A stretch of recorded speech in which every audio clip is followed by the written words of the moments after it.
Bien chers frères et sœurs dans le Seigneur, en ce 24e dimanche du temps ordinaire, l'Église sort un peu de l'ordinaire et célèbre la fête de l'exaltation de la croix glorieuse de notre Seigneur Jésus-Christ. Pourquoi célébrer la croix du Christ? Nous célébrons la croix du Christ parce que c'est l'instrument dont le Seigneur s'est servi pour que le salut vienne au monde. Il a accepté que son Fils Jésus-Christ puisse y être pendu, puisse subir son sacrifice suprême, expression de l'amour inconditionnel qu'il avait pour l'humanité. Et à travers cette expression, aujourd'hui, en regardant vers la croix, nous ne pouvons plus voir cette croix comme un instrument de honte, comme un instrument de scandale, mais plutôt comme un instrument de salut. Et d'ailleurs, nous pouvons comprendre le sens de cet instrument dont le Seigneur s'est servi en revenant un peu à ce qui s'est passé au commencement.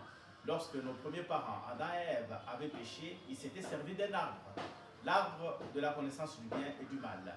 Pour cet arbre, nous le savons, le Seigneur avait donné l'ordre à l'homme de ne pas manger du fruit de cet arbre pour qu'il vive longtemps, pour qu'il vive éternellement. Et il lui avait d'ailleurs dit, le jour où tu mangeras du fruit de cet arbre, tu connaîtras la mort. Et l'homme, dans sa curiosité, dans son orgueil, dans le souci de pouvoir chercher à dominer la nature, à pouvoir chercher à désobéir au commandement de son Créateur, il avait mangé du fruit de cet arbre. Ainsi, la mort était entrée dans le monde. Mais cette fois-ci, avec l'exaltation de la croix glorieuse de notre Seigneur Jésus-Christ, nous voyons que le Seigneur, comme la mort est entrée dans le monde par le fruit d'un arbre, il a voulu que par le fruit de l'arbre de la croix, nous puissions avoir la vie et la vie éternelle. Et le fruit de cette croix, c'est le Christ lui-même qui s'y est offert en sacrifice d'expiation pour nos péchés, pour notre multiple faiblesse, nos multiples faiblesses, ainsi que pour tout ce que nous avons fait qui a déplu à notre Dieu. Le peuple d'Israël dans l'Ancien Testament, nous l'avons suivi, avait désobéi à Dieu, il a critiqué Dieu, il a murmuré contre Dieu, du fait qu'il ne mangeait que la manne, qu'il ne mangeait que des trucs qu'il ne connaissait pas, alors qu'en Égypte, il avait des bonnes choses, il mangeait des bonnes choses, il mangeait de la viande, il avait du lait, il avait du miel, ils avaient tout. Et voilà, dans le désert, il se plaint contre Dieu. Ainsi, le Seigneur, ayant vu que ce peuple n'était pas reconnaissant, lui avait envoyé des serpents. Et ces serpents, lorsqu'ils mordaient quelqu'un, et celui qui était mordu, il mourait. Ainsi, Moïse, ayant prié, ayant intercédé pour le peuple d'Israël, pour obtenir des dieux le pardon des péchés de son peuple, le Seigneur pouvait se servir d'un autre instrument pour sauver son peuple. Il pouvait dire à Moïse qu'il faudra imposer les mains à ceux qui seront mordus. Il faudra prononcer une bénédiction sur ceux qui auront la morsure du serpent. Mais au lieu de lui dire cela, le Seigneur lui donnera cet ordre. Fais un mât et fais monter là-dessus un serpent de bronze, de sorte que tout celui qui aura son regard tourné vers ce serpent, il puisse vivre, qu'il ne puisse pas mourir. Et donc, déjà dans l'Ancien Testament, nous pouvons comprendre qu'il y a eu une configuration, il y a eu une anticipation de ce qui va pouvoir se produire dans le Nouveau Testament avec le Seigneur Jésus-Christ, dont il est question dans cette fête. Ce n'est pas seulement cet instrument que nous célébrons, mais nous célébrons celui-même qui est mort sur cette croix, le Christ notre Seigneur. Et d'ailleurs, Saint Paul le dit dans sa lettre aux Philippiens, que le Seigneur notre Dieu a exalté son Fils Jésus-Christ car il a été obéissant jusqu'à la mort et à la mort de la croix.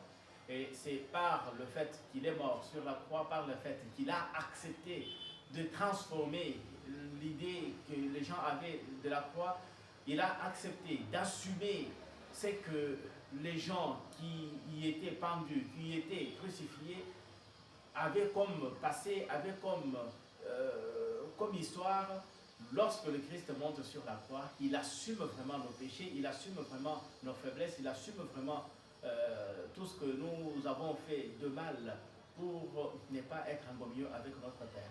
Ainsi, le Christ est Jésus qui lui-même dit à Nicodème que lorsque le Fils de l'homme sera élevé des terres, il attirera à lui tous les vivants. Et ceux-là qui regarderont vers lui, ils auront la vie éternelle. Ce même Christ, c'est celui-là qui nous invite à ne pas regarder vers la croix comme l'on regarde vers une photo ou comme on regarde vers, c'est pas moi, une quelconque image, mais regarder la croix avec les yeux, avec le reflet de voir le Christ qui est mort sur cette croix pour que le monde ait la vie et il ait en abondance. Ainsi, nous qui célébrons la croix glorieuse de notre Seigneur Jésus-Christ, nous devons accepter aussi, il y a quelques semaines, le Seigneur nous a demandé de pouvoir porter notre croix. Ce n'est pas beaucoup de jours, mais c'était des dimanches passés. Lui-même, il nous disait, celui qui veut me suivre, qu'il renonce à lui-même, qu'il prenne sa croix et qu'il me suive. Et donc, regarder vers la croix du Christ, c'est savoir aussi regarder vers sa propre croix et savoir sacrifier sa propre vie pour que, à travers le sacrifice que nous faisons au nom de Jésus, à travers le sacrifice que nous-mêmes nous offrons au Dieu vivant, que ce sacrifice que nous offrons au Seigneur nous rapporte le bonheur, nous rapporte la vie. Et donc aujourd'hui, célébrons avec joie la croix de notre Seigneur et disons-lui merci pour avoir assumé totalement notre fragilité, nos faiblesses, pour avoir assumé nos péchés, pour qu'en retour nous ayons la vie et que nous l'ayons par lui.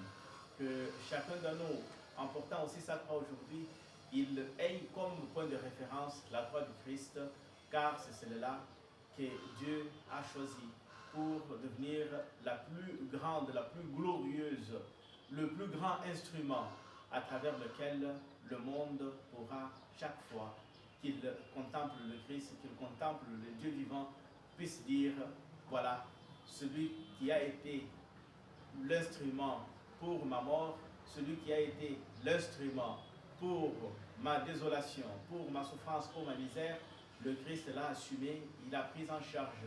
Ainsi, ce n'est plus moi qui vais mourir sur la croix, mais le Christ est déjà mort pour moi sur la croix, mais il veut tout simplement un petit sacrifice de ma part pour que je puisse associer ma vie à sa vie, pour que je puisse associer ma vie au sacrifice que lui-même a fait pour que l'humanité soit sauvée. Loué soit Jésus-Christ à jamais. Et bonne fête à tous.